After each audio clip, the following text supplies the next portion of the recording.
Menantu perempuanku mengambil hadiah yang kuberikan untuk anakku dan berkata, "Sampah murahan," lalu melemparkannya ke lantai, tepat di tengah makan malam acara keluarga besar.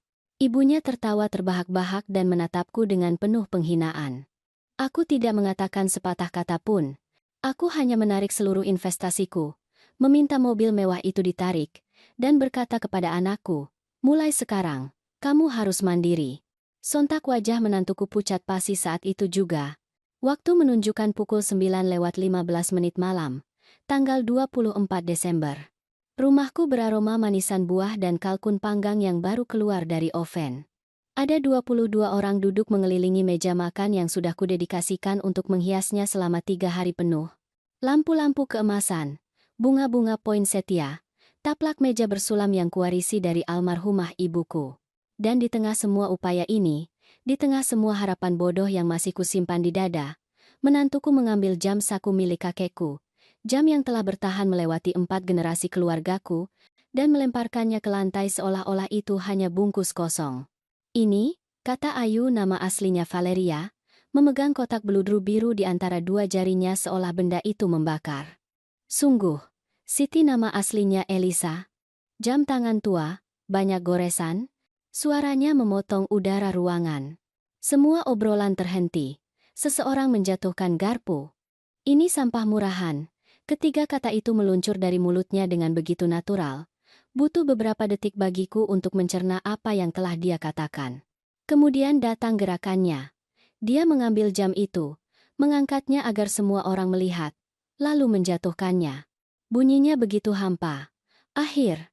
Aku menatap anakku.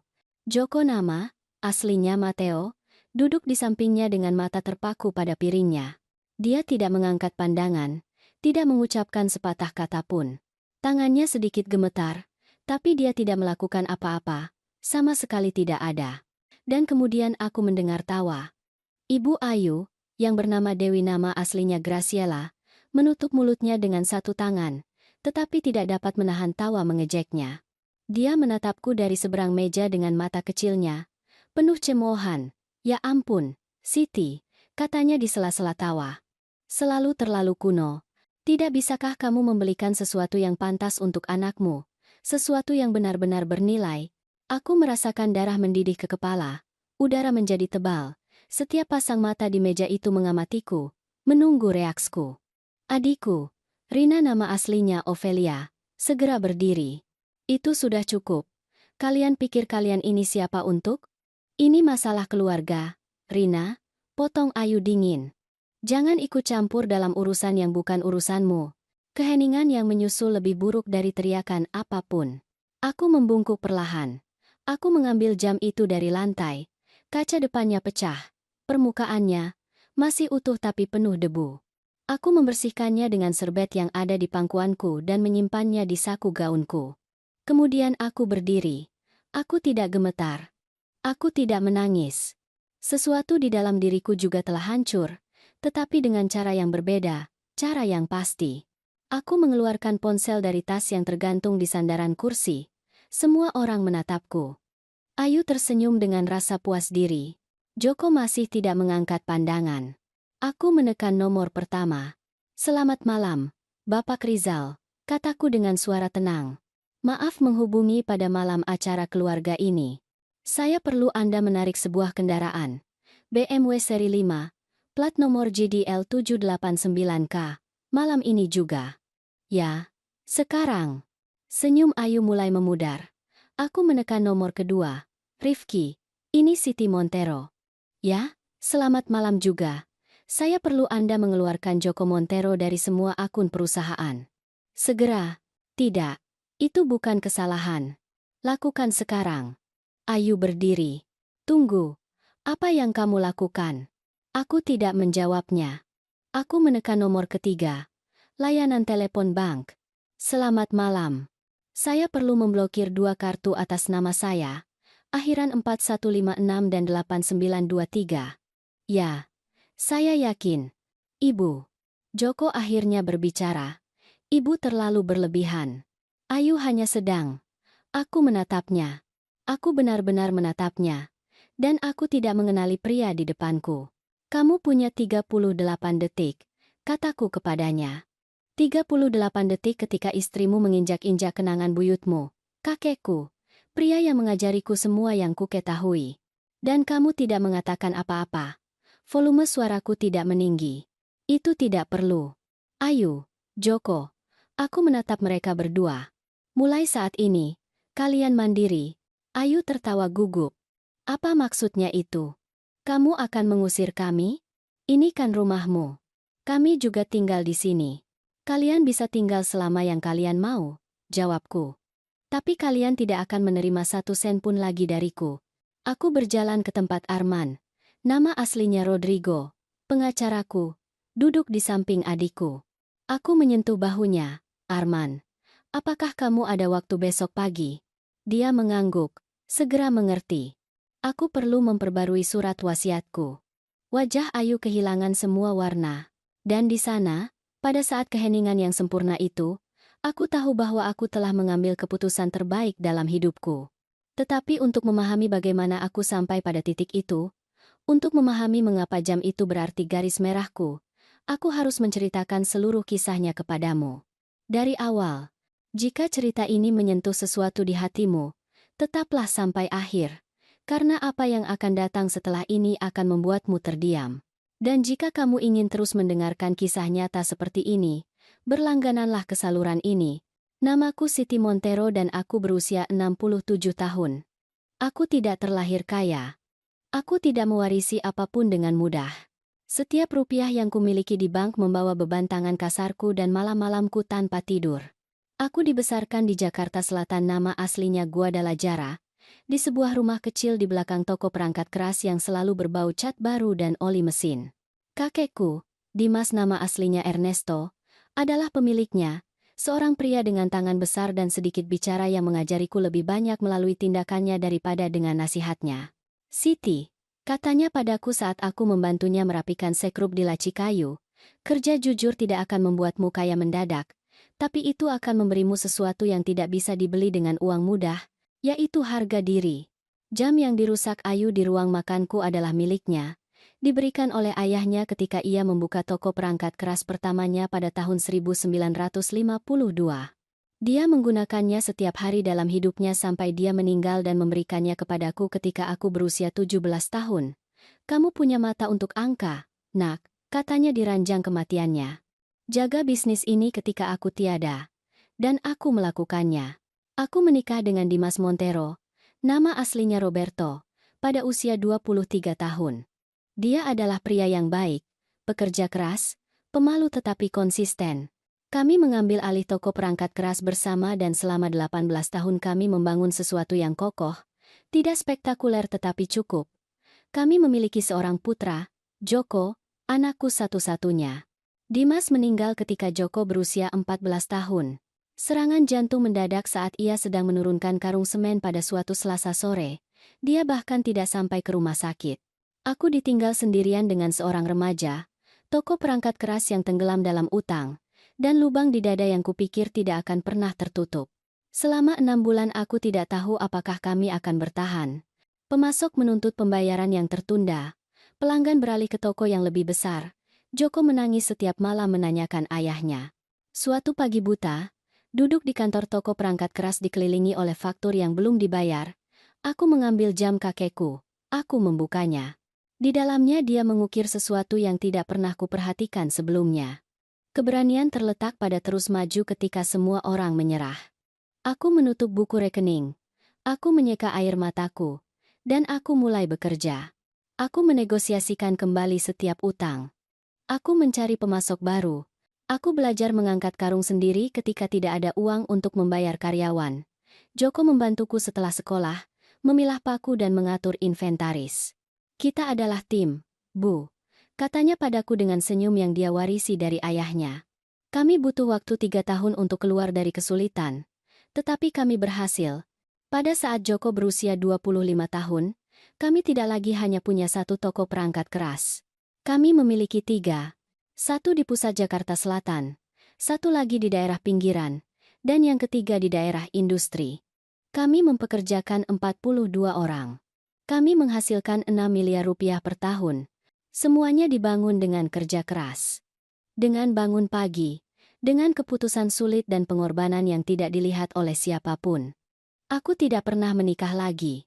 Aku tidak pernah punya waktu atau keinginan. Seluruh hidupku berputar di sekitar dua hal. Toko perangkat kerasku dan anakku. Joko kuliah di jurusan manajemen bisnis. Dia cerdas, bertanggung jawab, penuh kasih. Kami bertemu setiap hari Minggu tanpa gagal.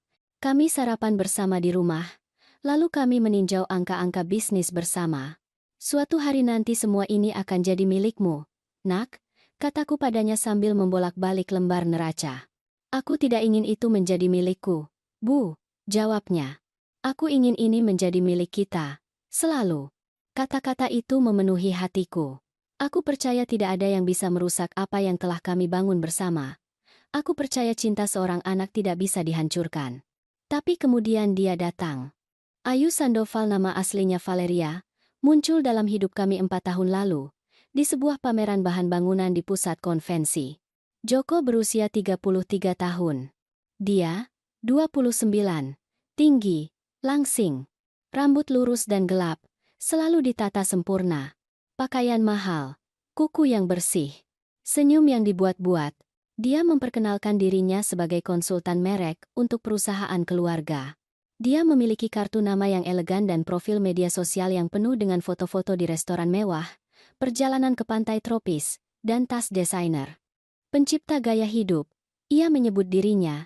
180.000 pengikut. Joko terpesona. Aku merasakan sesuatu yang dingin menjalari punggungku sejak pertama kali aku melihatnya menatapku. Matanya menilaiku dari atas ke bawah dalam 3 detik. Menghitung, mengukur, mengkatalogkan. Dia tidak menyukaiku, dan aku juga tidak mempercayainya. Tetapi anakku sedang jatuh cinta, atau setidaknya itulah yang dia pikirkan. Dan apa yang tidak ku ketahui saat itu adalah Ayu tidak datang ke dalam hidup kami secara kebetulan. Dia datang dengan sebuah rencana. 3 bulan pertama adalah pertunjukan yang sempurna. Ayu menawan, dia tersenyum pada saat yang tepat. Dia mengajukan pertanyaan tentang toko perangkat keras dengan minat yang tampak tulus. Dia memanggilku Ibu Siti, dengan nada hormat yang sekarang ku tahu hanyalah sandiwara belaka. Anak ibu memuji-muji ibu, katanya padaku saat kami minum kopi di ruang tamuku. Ibu pasti sangat bangga dengan semua yang telah ibu capai. Dan aku, seperti orang bodoh, melunak. Joko membawanya pulang setiap akhir pekan. Kami makan malam bersama. Dia memuji masakanku, meskipun aku menyadari dia hampir tidak menyentuh makanannya. Dia selalu punya diet terbaru. Dia selalu punya alasan, tapi ada hal-hal yang tidak cocok. Suatu sore, Joko secara tidak sengaja menyebutkan bahwa Ayu tinggal di sebuah apartemen di kawasan elit Jakarta Selatan, salah satu area paling eksklusif di kota itu. Sewa, 45 juta rupiah per bulan, dan dia hidup dari apa sebenarnya? Tanyaku malam itu setelah dia pergi. Dari media sosialnya, Bu. Dia punya sponsor, kolaborasi dengan merek. Merek apa? Pakaian, kosmetik, restoran. Aku tidak tahu persis. Ketidakjelasan itu menggangguku, jadi aku melakukan apa yang akan dilakukan ibu manapun. Aku menyelidiki. Profil Instagramnya sangat bersih. Foto-foto profesional. Keterangan foto dalam bahasa Inggris dan Indonesia. Tag hotel bintang 5 dan butik yang sangat mahal. Tapi ketika aku memeriksa dengan cermat, ada sesuatu yang tidak beres. Komentar-komentar itu umum. Suka tampak nyata, tetapi interaksi yang tulus jarang. Dan yang terpenting, tidak satupun dari merek yang seharusnya mensponsorinya menyebut dia di akun mereka sendiri. Aku bertanya kepada keponakanku, Budi nama aslinya Daniela, yang bekerja di pemasaran digital. Tante, katanya padaku setelah memeriksa profil, ini bau-bau pengikut beli. Lihat pola pertumbuhannya. Dan foto-foto di hotel ini, aku yakin itu kunjungan 1 hari atau uji coba gratis. Ini tidak menghasilkan uang sebanyak yang dia klaim. Malam itu aku tidak bisa tidur. Keesokan harinya aku mengajak Ayu makan siang. Hanya kami berdua. Ceritakan tentang keluargamu, kataku saat kami berbagi taco al pastor, makanan khas Meksiko, diganti dengan deskripsi umum, makanan ringan di tempat dekat toko perangkat keras. Di suatu tempat dekat toko perangkat keras, Wajahnya menegang sejenak sebelum kembali tersenyum. Ibuku tinggal di Surabaya. Nama aslinya Montrey.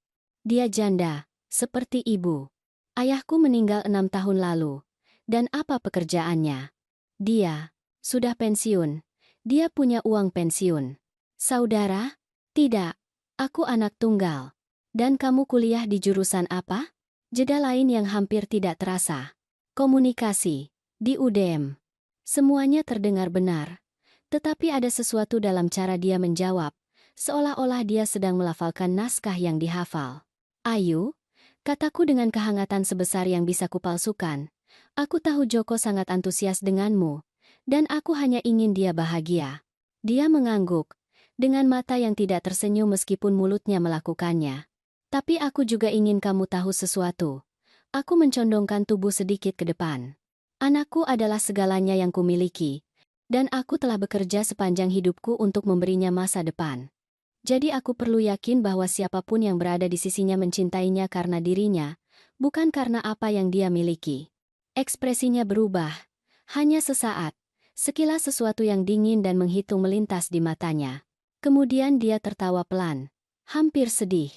Ibu Siti, saya mengerti kekhawatiran ibu. Sungguh. Tetapi saya berjanji bahwa saya mencintai Joko. Saya tidak tertarik pada uangnya. Pembohong. Aku tahu saat itu, tetapi aku tidak punya bukti, hanya intuisi. Malam itu aku berbicara dengan Joko. Anakku, kupikir kalian harus lebih pelan-pelan. Kamu baru mengenalnya. Reaksinya mengejutkanku. Mengapa ibu selalu melakukan ini? Suaranya terdengar lelah, frustrasi. Ibu tidak pernah puas dengan siapapun. Tidak ada pacarku yang cukup baik untuk ibu. Itu tidak benar. Itu benar. Rina nama pacar sebelumnya, tidak cukup berpendidikan. Dewi nama pacar sebelumnya, terlalu pendiam. Dan sekarang Ayu, apa? Dia terlalu cantik? Terlalu sukses? Bukan itu. Hanya saja ada sesuatu yang tidak enak di hatiku. Sesuatu, ulangnya dengan getir. Sesuatu yang tidak bisa ibu jelaskan. Hanya perasaan. Naluri seorang ibu. Tidak, Bu. Ibu itu terlalu protektif. Aku sudah berusia 33 tahun. Aku bukan anak kecil lagi. Kata-kata itu lebih menyakitkan daripada yang kuduga. Aku hanya ingin kamu bahagia. Kalau begitu biarkan aku menjalani hidupku. Dia keluar dari rumahku sambil membanting pintu. Kami tidak berbicara selama seminggu. Minggu terpanjang dalam hidupku. Ketika dia akhirnya meneleponku, aku mendengar sesuatu yang berbeda dalam suaranya. Sesuatu yang baru. Bu. Aku harus memberitahu ibu sesuatu. Jantungku berhenti. Aku melamar Ayu dan dia bilang ya. Dunia terasa miring di bawah kakiku. Kapan? Tadi malam. Aku ingin ibu menjadi orang pertama yang tahu. Seharusnya aku berteriak. Seharusnya aku memohon agar dia menunggu. Tetapi suaranya terdengar sangat bahagia. Sangat antusias. Selamat, nak, gumamku. Jika dia membuatmu bahagia, maka itu membuatku bahagia. Kebohongan lain. Tapi kali ini aku mengucapkannya demi cinta.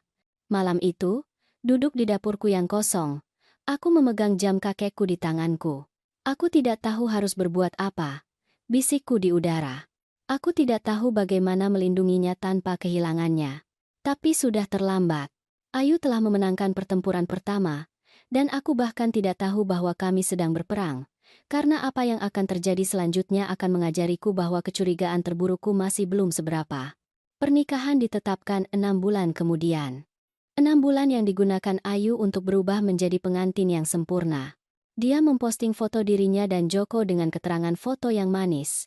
Cinta dalam hidupku. Masa depanku selamanya. Setiap gambar dihitung dengan sangat teliti. Pengikutnya menjadi liar. Komentar berlipat ganda.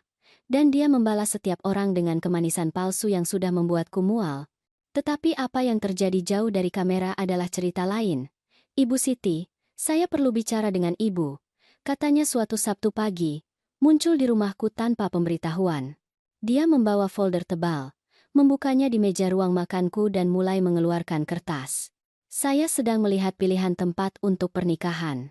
Joko dan saya ingin sesuatu yang elegan, intim, spesial. Dia menunjukkan foto-foto sebuah villa di pinggiran Jakarta Selatan, taman yang bersih, air mancur, ballroom dengan lampu kristal. Indah. Aku mengakui. Paket lengkapnya berharga 850 juta rupiah. Nafasku tertahan. 800? Sudah termasuk semuanya. Perjamuan untuk 200 tamu, bar premium sepuasnya, dekorasi, musik live, kue 5 tingkat. Dia berbicara seolah-olah sedang membaca menu. Joko bilang ibu ingin membantu dengan biayanya. Aku, ya, tentu saja aku ingin berkontribusi. Tapi jumlah itu hanya sekali seumur hidup. Ibu Siti. Senyumnya tidak mencapai matanya. Lagi pula, ibu punya 3 toko perangkat keras yang sukses. Saya tahu ibu mampu membelinya. Disitulah pukulan langsung pertama. Dia tidak bertanya, dia tidak menyarankan, dia berasumsi. Biar aku bicarakan dengan Joko, kataku, berusaha menjaga ketenangan. Kami sudah membicarakannya. Dia setuju. Tinggal ibu yang konfirmasi. Aku merasa terpojok di rumahku sendiri. Pada akhirnya, aku setuju. Karena menolak berarti menjadi ibu mertua pelit yang merusak pernikahan putra satu-satunya. 850 juta rupiah. Hampir semua yang kutabung tahun itu, pernikahan itu persis seperti yang direncanakan Ayu. Sempurna untuk Instagram. Dingin secara langsung. Aku duduk di barisan depan, mengenakan gaun yang kubeli khusus untuk acara itu. Menyaksikan anakku menikah dengan wanita yang kutahu jauh di lubuk jiwaku, tidak mencintainya. Selama tarian waltz, Joko mencariku dengan pandangannya dan tersenyum padaku. Senyum yang tulus, bahagia. Dan aku membalas senyumnya, menelan semua keraguanku. Karena itulah yang dilakukan ibu. Mereka tersenyum meskipun hancur di dalam. Bulan madu ke Bali nama aslinya Puntacana. 2 minggu. Semuanya kubayar. Meskipun itu tidak pernah disebutkan dalam foto-foto yang diunggah Ayu di media sosialnya. Ketika mereka kembali, aku berharap mereka akan mencari tempat sendiri. Sebuah apartemen. Sebuah rumah. Ruang mereka. Sebaliknya, suatu sore Joko datang dengan 2 koper. Bu, bisakah kami tinggal bersamamu sementara kami mencari tempat? Ayu berdiri di belakangnya sambil tersenyum. Hanya beberapa bulan. Tambahnya, pasar properti saat ini sangat mahal. Kami butuh waktu untuk menemukan sesuatu yang sepadan. Apa yang harus kukatakan? Tidak? Tentu, nak. Ini akan selalu menjadi rumahmu. Bulan-bulan berubah menjadi 1 tahun. Kemudian menjadi 2. Dan tinggal sementara berubah menjadi pendudukan permanen. Ayu mulai mengubah banyak hal. Awalnya hanya detail kecil. Vas bunga baru di sini. Bantal yang berbeda di sana. Untuk memodernisasi sedikit. Ibu Siti, dengan segala hormat, tetapi dekorasi ibu sangat tradisional. Kemudian itu menjadi hal yang lebih besar. Dia ingin mengecat ruang tamu menjadi abu-abu alih-alih krem yang kupilih. Itu lebih elegan, lebih kontemporer. Suatu hari aku pulang kerja dan foto pernikahanku dengan Dimas, yang telah tergantung di dinding ruang tamu selama 25 tahun, sudah tidak ada. Di mana fotoku? Tanyaku, berusaha tetap tenang. Saya menyimpannya di kamar ibu, Ibu Siti. Itu membuat ruang tamu terlihat seperti museum. Kami membutuhkan ruang yang lebih netral. Museum. Dia menyebut sejarahku museum. Joko ada di sana, mendengarkan semuanya. Dia tidak mengatakan apa-apa. Foto itu kembali ke tempatnya, kataku dengan tegas. Ayu menghela napas dramatis. Terserah ibu. Tapi kerusakan sudah terjadi. Pesannya jelas. Ini bukan lagi rumahku. Itu rumahnya. Dan kemudian datang Dewi nama ibunya Ayu, Graciela. Ibu Ayu muncul pada suatu Kamis sore dengan 3 koper besar. Ibu ada masalah dengan pemilik kos di Surabaya. Jelas Ayu. Dia diusir. Dia perlu tinggal bersama kami sebentar. Mereka bahkan tidak bertanya padaku. Dewi adalah wanita berusia 58 tahun. Bertubuh gemuk, dengan suara melengking dan pendapat yang konstan. Dia menetap di kamar tamu seolah itu adalah hotel. Dia tidak pernah menawarkan bantuan untuk apapun. Dia tidak memasak. Dia tidak membersihkan. Dia menghabiskan waktunya menonton sinetron dan mengkritik semua yang kulakukan. Ya ampun, Siti, kamu masih pakai blender itu? Sudah tua sekali, Siti. Kamu harus ganti tirai itu. Kelihatan seperti dari tahun 80-an. Kenapa kamu tidak menyewa seseorang untuk membantumu dengan taman? Kelihatan tidak terawat. Dan Ayu mendukungnya dalam segala hal. Mereka tertawa bersama. Mereka berbisik pelan saat aku lewat. Mereka menatapku seolah aku adalah penyusup. Di rumahku sendiri, Joko bekerja di toko perangkat keras. Tetapi kami tidak lagi sarapan bersama pada hari Minggu. Kami tidak lagi meninjau angka-angka bisnis bersama. Aku lelah, Bu. Ayu dan aku ingin istirahat di akhir pekan. Istirahat. Dengan uangku. Di rumahku. Karena meskipun Joko masih memiliki gaji dari toko perangkat keras, 45 juta rupiah per bulan, uang itu menghilang seperti air di antara jari-jari. Suatu hari aku memeriksa akun perusahaan. Joko memiliki akses ke kartu perusahaan untuk pengeluaran terkait bisnis. Transaksi terakhir membuatku merinding. Restoran yang sangat mahal, butik pakaian, toko perhiasan di mal mewah. 120 juta rupiah untuk sebuah gelang. Aku menghadapinya malam itu. Joko, apa ini? Itu, hadiah untuk Ayu? Dengan kartu perusahaan? Bu, kami sudah menikah. Milikku juga miliknya. Tapi ini bukan milikmu. Ini milik perusahaan. Ini milik toko perangkat keras yang kita bangun bersama. Ayu masuk ke ruang tamu saat itu. Apa masalahnya, Ibu Siti? Ibu tidak ingin anak ibu memberikan hadiah kepada istrinya? Masalahnya, dia memotongku. Adalah ibu memperlakukan Joko seolah-olah dia masih anak-anak. Seolah-olah dia membutuhkan izin ibu untuk segalanya. Air mata langsung membanjiri matanya. Bakat yang ia kuasai dengan sempurna. Aku hanya ingin ibu menerimaku, mempercayaiku, tetapi ibu selalu melihatku sebagai musuh. Joko segera memeluknya. Sudah, sayang, tenang. Dan kemudian dia menatapku, dengan nada mencela. Bu, ibu perlu berhenti mengendalikan segalanya. Malam itu aku menangis di kamarku, dalam keheningan, agar tidak ada yang mendengarku, karena aku kehilangan anakku, dan yang terburuk adalah dia bahkan tidak menyadarinya. Perubahan itu begitu bertahap sehingga aku hampir tidak menyadarinya. Seperti ketika kamu merebus katak hidup. Jika kamu menaikkan suhu secara tiba-tiba, ia akan melompat. Tetapi jika kamu meningkatkannya derajat demi derajat, ia akan tetap di sana sampai terlambat. Begitulah cara aku kehilangan Joko. Hari Minggu telah menjadi hari suci selama 33 tahun. Sejak dia masih kecil, kami sarapan bersama. Kami berbicara tentang segalanya. Tentang kehidupan, tentang bisnis, tentang mimpinya. Tetapi setelah pernikahan, hari Minggu itu mulai dibatalkan. Bu, Ayu tidak enak badan. Lain hari saja. Bu, kami punya rencana dengan teman-teman Ayu. Bu, kami butuh waktu untuk kami berdua sebagai pasangan. Awalnya aku mengerti. Mereka pengantin baru, pikirku. Itu normal. Tetapi lain hari tidak pernah datang. Panggilan telepon juga berubah. Dulu Joko meneleponku setiap hari, hanya untuk menyapa. Untuk bertanya bagaimana hariku. Sekarang, jika aku tidak menelepon, hari-hari berlalu tanpa bicara. Dan ketika aku menelepon, percakapan itu singkat. Dingin. Semua baik-baik saja, nak? Ya, Bu. Hanya sibuk. Sibuk apa? Kita bisa bertemu untuk. Nanti kita bicara. Aku harus tutup telepon. Klik.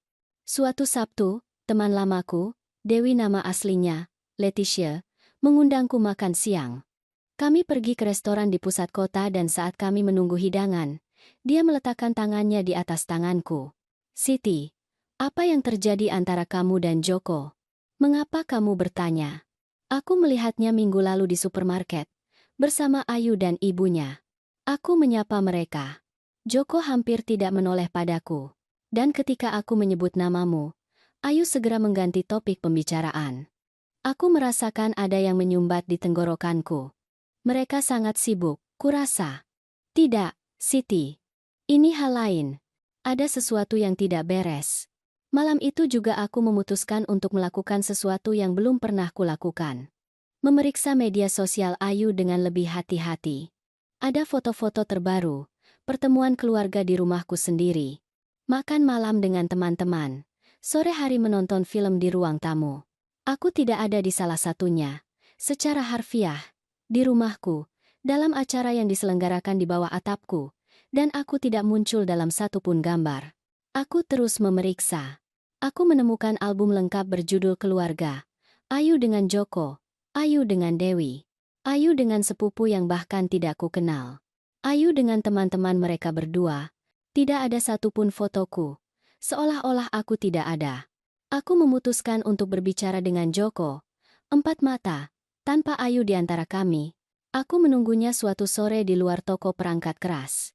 Ketika dia keluar dan melihatku, ekspresinya bukan kegembiraan. Itu adalah kekesalan. Bu, apa yang ibu lakukan di sini? Aku perlu bicara denganmu. Sendirian. Dia menghela napas. Baiklah. Tapi cepat karena aku harus menjemput Ayu. Kami pergi ke kedai kopi terdekat. Aku memesan 2 kopi yang tidak satupun dari kami sentuh. Joko, aku merasa aku kehilanganmu. Jangan mulai, Bu. Biarkan aku menyelesaikannya. Kumohon. Suaraku bergetar. Kita tidak lagi bicara. Kita tidak lagi bertemu. Dan ketika kita bersama, aku merasa kamu berada bermil-mil jauhnya. Itu karena ibu tidak membuatnya mudah. Apa yang kulakukan? Ibu terus-menerus membuat Ayu merasa tidak enak. Dengan komentar ibu, dengan pandangan ibu, dengan sikap ibu. Komentar apa? Sikap apa? Dia menceritakan segalanya kepadaku, Bu. Bagaimana ibu mengoreksinya? Bagaimana ibu mengkritik setiap hal yang dia lakukan? Bagaimana ibu membuatnya merasa bahwa dia tidak cukup baik untukku? Aku terdiam. Karena tidak ada yang benar. Joko, aku tidak pernah. Aku tahu itu sulit bagi ibu, oke?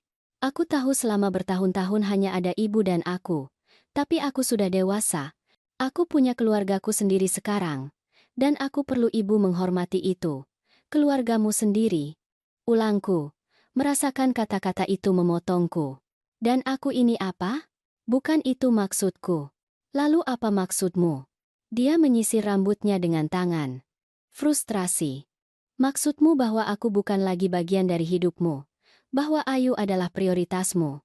Dan aku hanyalah wanita yang tinggal di rumah yang sama, yang membayar tagihan, yang menjaga bisnis tetap berjalan sementara kamu menghabiskan uang untuk kemewahan.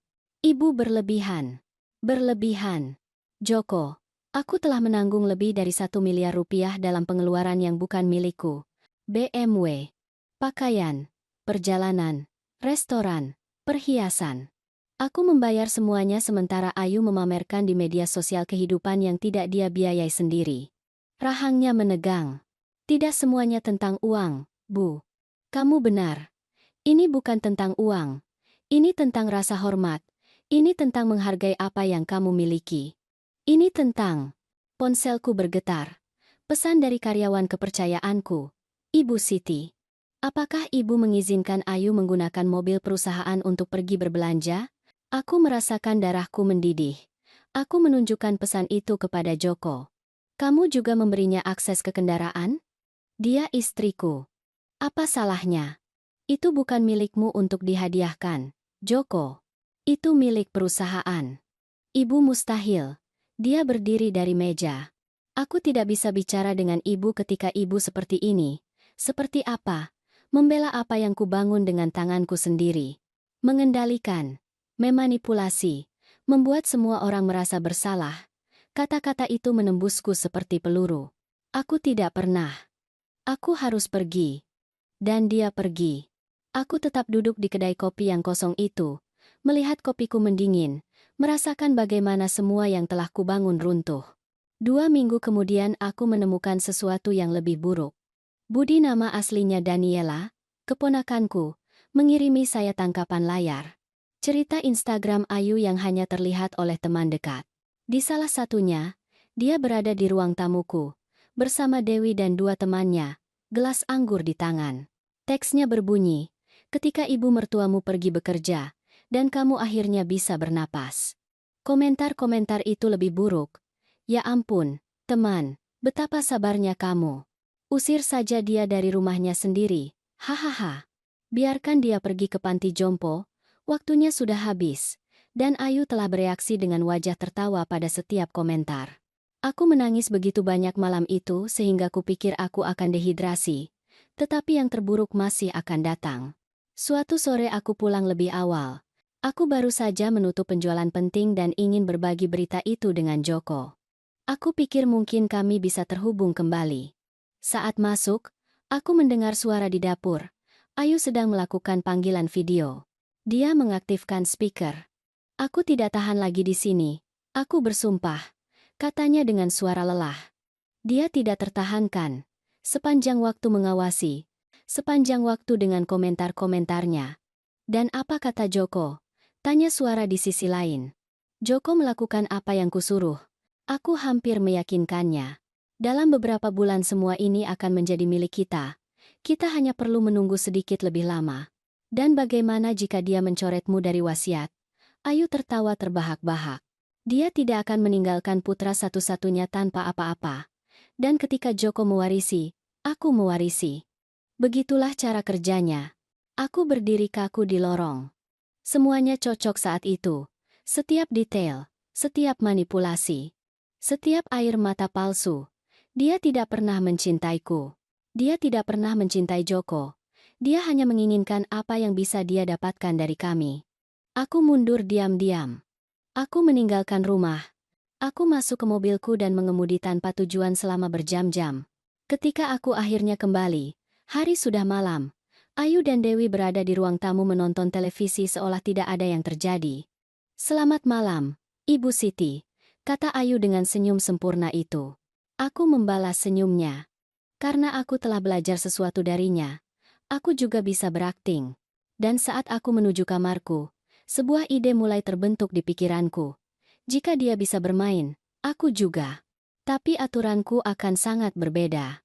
Bulan November datang dengan dingin yang tidak biasa untuk Jakarta Selatan. Aku terus tersenyum.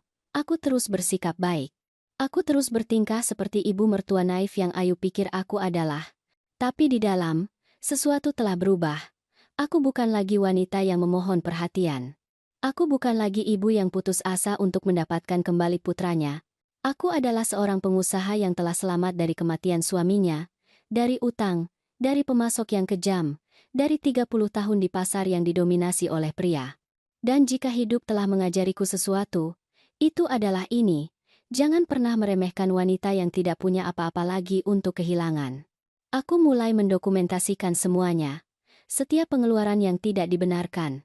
Setiap penyalahgunaan sumber daya perusahaan. Setiap kartu kredit. Setiap faktur. Setiap transfer bank. Aku meminta akuntanku, Rifki, untuk menyiapkan laporan terperinci selama 3 tahun terakhir. Rahasia. Hanya untuk mataku. Ketika dia menyerahkan folder itu kepadaku, aku harus duduk. 1.700.000.000 rupiah. Itulah jumlah persis yang telah kutanggung sejak Ayu memasuki hidup kami. Pernikahan, 850 juta. BMW yang dikendarai Joko tetapi digunakan Ayu sebagai miliknya. Pembayaran bulanan yang berjumlah 320 juta. Kartu kredit, 410 juta. Pakaian, restoran, perjalanan, perhiasan, spa, salon kecantikan, sisanya. Dan Joko tidak tahu besarnya jumlah yang sebenarnya. Karena Ayu mengelola uangnya, dia meninjau laporan rekeningnya. Dia mengendalikan setiap rupiah yang masuk. Untuk mengelola pengeluaran kami dengan lebih baik, katanya kepadanya. Betapa nyamannya. Suatu malam, saat aku meninjau angka-angka itu di kantorku, adikku Rina meneleponku. "Siti, kamu baik-baik saja? Aku merasa kamu aneh akhir-akhir ini." "Aku baik-baik saja, pembohong. Aku mengenalmu sejak kamu lahir." "Apa yang terjadi?" Dan kemudian, untuk pertama kalinya dalam beberapa bulan, aku ambruk. Aku menceritakan segalanya. Manipulasi, isolasi, percakapan yang kudengar, angka-angka yang baru saja kutemukan. Rina diam sejenak. "Dan apa yang akan kamu lakukan?" "Aku belum tahu. Tapi sesuatu harus berubah." "Yah, aku mendukungmu dalam hal apapun. Tapi hati-hati, kakak. Wanita itu berbahaya. Aku tahu. Itulah mengapa aku harus lebih pintar darinya." Bulan Desember tiba, dan bersamanya, tekanan sosial dari perayaan keluarga. Ayu mulai berbicara tentang acara makan malam keluarga besar dengan berminggu-minggu sebelumnya. "Tahun ini kita harus mengadakan sesuatu yang besar," Ibu Siti, undang seluruh keluarga, teman-temanku juga. Itu akan sempurna untuk media sosialku. Tentu saja, media sosialnya. Kedengarannya bagus, kataku dengan tenang. Aku yang akan mengurus semuanya. Keterkejutannya terlihat jelas. Dia mengharapkan perlawanan. Benarkah? Tentu. Itu akan menjadi hadiahku untuk kalian. Hari-hari berikutnya aku mendedikasikan diri untuk merencanakan. Aku menyewa layanan catering. Aku membeli dekorasi, lampu keluarga besar, pohon yang sangat besar yang mencapai langit-langit ruang tamu. Aku menghabiskan 38 juta rupiah untuk makan malam itu. Ayu mengawasi semuanya dengan mata kritis. Bunga-bunga ini terlalu sederhana, Ibu Siti. Ibu seharusnya meletakkan mawar putih. Meja terlihat terlalu tradisional. Itu membutuhkan hiasan tengah yang lebih modern. Ibu tidak akan menyewa fotografer profesional? Semua temanku pasti ingin berfoto. Aku mengangguk pada semuanya. Aku tersenyum. Aku menyenangkan. Dewi juga punya pendapat. Ya ampun, Siti. Taplak meja itu sangat tua. Kamu tidak punya sesuatu yang lebih elegan. Kamu akan membuat kalkun kering yang kamu buat tahun lalu? Kamu seharusnya memesan dari restoran mewah itu. Aku mengabaikan mereka. Aku melanjutkan rencana-rencanaku. Tetapi ada sesuatu yang lebih penting daripada makan malam. Hadiah. Aku telah banyak memikirkan apa yang akan kuberikan kepada Joko. Aku perlu melakukan sesuatu yang berarti. Sesuatu yang mengomunikasikan semua yang tidak bisa kukatakan dengan kata-kata. Suatu sore aku membuka brankas di kamarku. Di sana, terbungkus bludru biru tua, ada jam kakekku. Aku telah menyimpannya setelah kematian Dimas. Terlalu menyakitkan untuk melihatnya. Terlalu banyak kenangan. Aku mengeluarkannya dengan hati-hati. Aku membersihkannya dengan kain lembut. Logam itu berkilauan di bawah cahaya. Di bagian belakang masih ada ukiran yang dipesan oleh buyutku pada tahun 1952. Keberanian terletak pada terus maju ketika semua orang menyerah. Aku membuka yam itu. Di dalamnya, kakekku telah menempelkan foto kecil. Dia dan nenekku pada hari mereka membuka toko perangkat keras pertama. Muda, tersenyum, penuh harapan. Aku mengusap jariku di atas kaca dan air mata jatuh tanpa izin. Jam ini telah melihat 4 generasi kerja jujur. Bangun pagi, pengorbanan, harga diri, dan sekarang aku akan menyerahkannya kepada generasi kelima. Kepada anakku, sebagai simbol pengampunan, kelanjutan, keyakinan bahwa aku masih bisa mendapatkannya kembali. Aku membeli kotak baru. Dari kayu kenari dengan engsel kuningan. Aku meminta interiornya dilapisi sutra berwarna merah anggur. Dan aku menulis surat. Joko, jam ini milik buyutmu, Dimas. Kemudian kakekmu. Kemudian aku. Dan sekarang itu milikmu. Setiap goresan di permukaannya menceritakan sebuah kisah. Setiap tanda adalah hari kerja. Setiap detik yang ditandainya adalah detak jantung keluarga kita. Aku memberikannya kepadamu bukan karena itu berharga dalam uang. Aku memberikannya kepadamu karena kamu adalah kelanjutan dari semua yang mereka bangun. Kamu adalah kebanggaanku. Kamu adalah warisanku. Dan tidak peduli apa yang terjadi, kamu akan selalu menjadi anakku. Dengan segenap cintaku, Ibu. Aku melipat surat itu dan meletakkannya di dalam kotak di samping jam. Malam tanggal 23 Desember aku tidak bisa tidur. Sesuatu di dadaku memberitahuku bahwa ada sesuatu yang akan salah. Firasat. Aku bangun pada pukul 3 dini hari dan berjalan di sekitar rumah dalam keheningan. Semuanya sudah siap. Meja sudah ditata. Lampu-lampu dinyalakan. Hadiah-hadiah di bawah pohon. Aku berhenti di depan foto keluarga yang masih tergantung di lorong. Joko berusia 12 tahun. Dimas memelukku di pinggang. Kami bertiga tersenyum. Beri aku kekuatan, bisikku, karena aku pikir besok semuanya akan berubah. Aku tidak tahu betapa benarnya aku. Pagi tanggal 24 datang dengan dingin dan mendung. Ayu turun untuk sarapan dengan gaun merah ketat. Sepatu hak tinggi.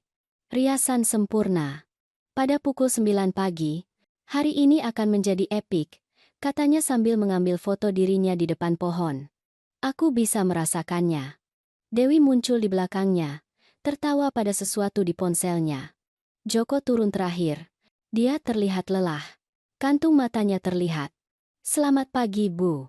Selamat pagi, Nak. Aku ingin memeluknya. Aku ingin mengatakan begitu banyak hal, tetapi aku hanya tersenyum padanya. Siap untuk malam ini. Dia mengangguk samar. Dan saat aku melihat mereka bertiga tertawa di ruang tamu, terlepas dariku seperti biasa, aku memegang kotak berisi jam di tanganku.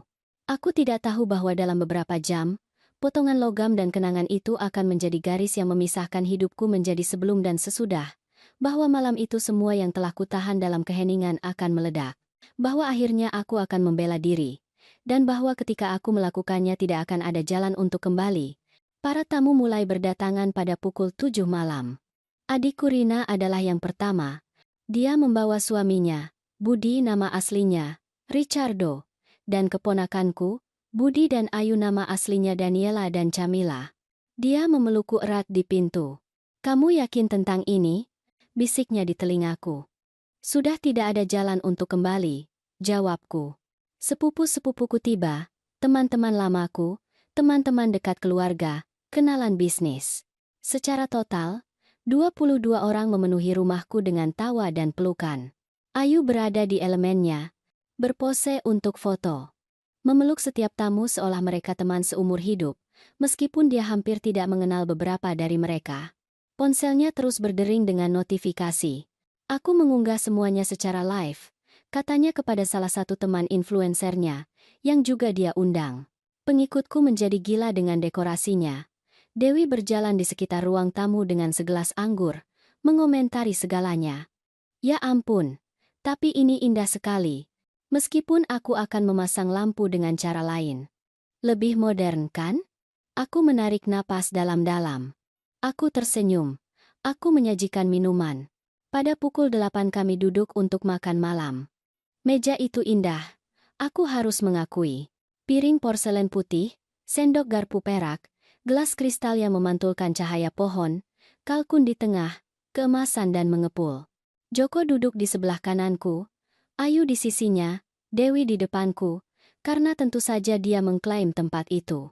Sebelum kami mulai, kataku sambil mengangkat gelas, aku ingin berterima kasih kepada semua orang karena telah berada di sini. Keluarga adalah hal terpenting yang kita miliki, dan malam ini kita merayakan itu. Mari bersulang. Kata semua orang serempak. Ayu menatapku. Ada sesuatu yang aneh dalam ekspresinya, seolah-olah dia sedang menilaiku. Makan malam berjalan normal, percakapan berselang-seling, tawa, musik acara keluarga di latar belakang. Tetapi aku hampir tidak menyentuh makanan. Perutku tertutup, tanganku berkeringat di bawah serbet yang ada di pangkuanku, karena aku tahu apa yang akan datang. Pada pukul 9:30, setelah hidangan penutup, Ayu mengetuk gelasnya dengan sendok. "Saatnya hadiah," ia mengumumkan dengan antusias. Aku ingin memulai. Dia berdiri dan mengeluarkan beberapa kotak yang terbungkus kertas emas dari bawah pohon. "Ini untuk Ibu Siti," katanya menyerahkan satu kepadaku. Aku membukanya. Itu adalah celemek dengan tulisan ibu mertua terbaik di dunia. Tawa-tawa itu canggung. Rina menatapku dengan mata menyipit. "Terima kasih," kataku menyimpannya. Ayu membagikan lebih banyak hadiah. Untuk Joko, dompet kulit Italia. Untuk Dewi, parfum mahal. Untuk teman-temannya, kosmetik bermerek. Semuanya dibeli dengan uang yang tidak ia dapatkan. Kemudian giliran aku. Aku telah membeli hadiah untuk semua orang. Shawl dari cashmere, dasi sutra, anggur pilihan, perhiasan sederhana tetapi elegan. Ketika Ayu membuka hadiahnya gelang Cartier yang berharga 95 juta rupiah, reaksinya biasa saja. "Ah, terima kasih, kurasa. Ini, bagus." Dia bahkan tidak memakainya. Dewi membuka syalnya yang seharga 18 juta rupiah, melihatnya sebentar, dan meninggalkannya di atas meja bahkan tanpa mengeluarkannya dari kemasan. "Sungguh perhatian," gumamnya tanpa emosi. Aku merasakan sengatan kemarahan pertama, tetapi aku menelannya. Akhirnya aku mengeluarkan kotak kenari itu. Seluruh ruang tamu terdiam ketika aku meletakkannya di depan Joko. "Ini untukmu, Nak." Dia mengambilnya dengan hati-hati. Jari-jarinya menyentuh kayu yang dipoles. "Bu, kotaknya indah sekali. Buka." Dia melakukannya perlahan. Pertama dia mengeluarkan surat itu. Dia membacanya dalam keheningan. Aku melihat bagaimana matanya berkaca-kaca. Kemudian dia mengeluarkan jam itu. Bu, suaranya bergetar. Ini jam kakek Dimas? Itu miliknya, kakekku, dan ayahmu. Sekarang milikmu. Aku menjelaskan kisahnya. Setiap generasi yang telah menggunakannya, setiap pengorbanan yang diwakilinya, setiap pagi buta, setiap keputusan sulit. Jam ini melihat toko perangkat keras lahir, melihat ayahmu tumbuh, melihatmu lahir, dan aku ingin kamu menggunakannya dengan mengingat dari mana kamu berasal. Mengingat bahwa semua yang kita miliki dibangun dengan kerja keras dan harga diri. Joko memegang jam itu dengan kedua tangan. Air mata mengalir di pipinya. Ini hadiah terbaik yang pernah ibu berikan kepadaku. Dia berdiri untuk memelukku. Dan kemudian Ayu berbicara. Bolehkah aku melihatnya? Joko, yang masih emosional, menyerahkannya kepadanya. Ayu mengambilnya. Dia memeriksanya sambil memutarnya. Dia mengerutkan kening. Apakah ini Rolex? Omega? Tidak, jawabku. Ini Longines dari tahun 1952. Mereka tidak lagi membuat model itu. Dan berapa harganya? Pertanyaan itu memukulku seperti tamparan. Ini bukan tentang berapa harganya, Ayu. Ini tentang. Hanya saja itu terlihat sangat tua. Dan ada goresan di mana-mana. Dia mengangkatnya agar semua orang melihat. Maksudku, itu bagus untuk museum, kurasa. Tapi sebagai hadiah acara keluarga, udara menebal. Apa yang kamu katakan? Tanya Joko pelan. Ayu tertawa canggung. Jangan salah paham, sayang. Aku tahu itu punya nilai sentimental. Tapi, dia menatapku langsung. Sungguh, Ibu Siti, jam tua dan tergores. Itu yang terbaik yang bisa ibu berikan. Ayu, Joko memperingatkan, tetapi dia tidak berhenti. Maksudku, ibu punya 3 toko perangkat keras yang sukses, uang untuk membelikanku gelang Cartier. Tapi untuk putra satu-satunya, ibu memberinya sampah murahan, sampah murahan. Kata-kata itu keluar dari mulutnya dan melayang di udara seperti racun. Aku merasakan setiap pasang mata di meja itu tertuju pada kami. Jam itu, kataku dengan suara bergetar, memiliki lebih banyak sejarah daripada apapun yang pernah kamu miliki dalam hidupmu. Sejarah tidak membayar tagihan, jawabnya dengan dingin. Dan kemudian dia melakukannya. Dengan gerakan cepat, hampir teatrikal, dia menjatuhkan jam itu. Suara logam dan kaca yang pecah menghantam lantai kayu bergema seperti tembakan. Keheningan mutlak. Tidak ada yang bernapas. Aku menatap jam di lantai. Kaca pecah berkeping-keping. Permukaannya menghadap ke bawah, dan sesuatu di dalam diriku padam. Dewi adalah yang berikutnya yang berbicara. Di sela-sela tawa, tawa nyaring dan mengejek. Ya ampun, Siti. Selalu terlalu kuno. Tidak bisakah kamu membelikan sesuatu yang pantas? Sesuatu yang benar-benar bernilai untuk anakmu. Dia menutup mulutnya dengan tangan, tetapi matanya menari-nari penuh kepuasan. Rina segera berdiri. Cukup. Kalian pikir kalian ini siapa? Duduk. Rina, potong Ayu. Ini masalah antara keluarga inti. Jangan ikut campur dalam urusan yang bukan urusanmu. Aku menatap Joko, putraku. Putra satu-satunya. Dia menatap jam di lantai. Tangannya gemetar. Napasnya terengah-engah. Joko, kataku pelan. Katakan sesuatu. Dia mengangkat pandangan. Dia menatapku. Kemudian dia menatap Ayu. Dia membuka mulutnya. Dan dia tidak mengatakan apa-apa. 38 detik. Aku menghitungnya dalam hati. 38 detik keheningan sementara istrinya baru saja menghancurkan kenangan buyutnya.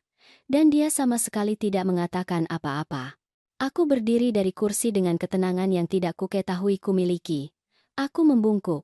Aku mengambil jam itu dari lantai dengan hati-hati. Aku membersihkannya dengan serbetku. Aku menyimpannya di saku gaunku. Kemudian aku mengeluarkan ponselku. Dan di sana, di depan 22 saksi, aku melakukan panggilan yang akan mengubah segalanya. Jari-jariku tidak gemetar ketika aku membuka kunci ponsel.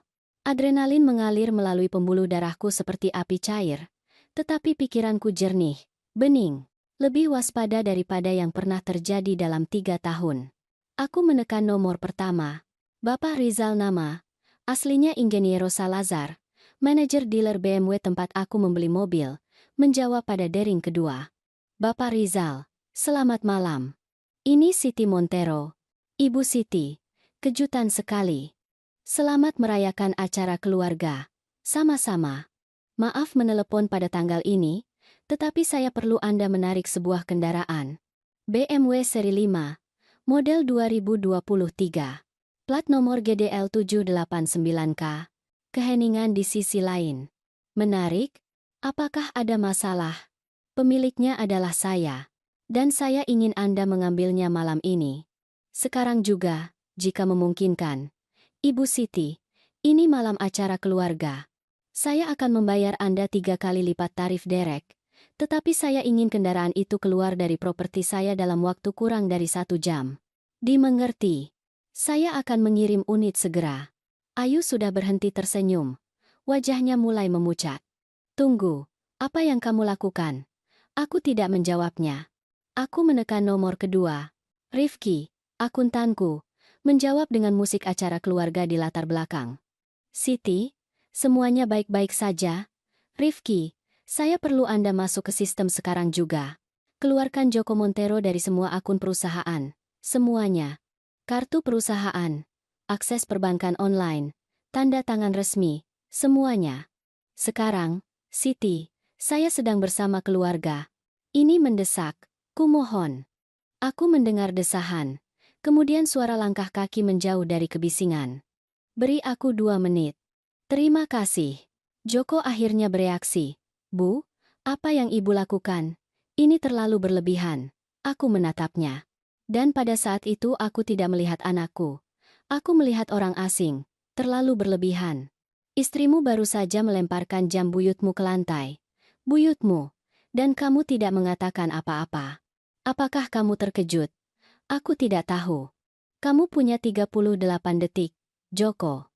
Aku menghitungnya. 38 detik untuk membela kenangan keluargamu. Untuk membela ibumu dan kamu memilih keheningan. Aku menekan nomor ketiga. Layanan telepon bank. Selamat malam, berbicara dengan Siti Montero.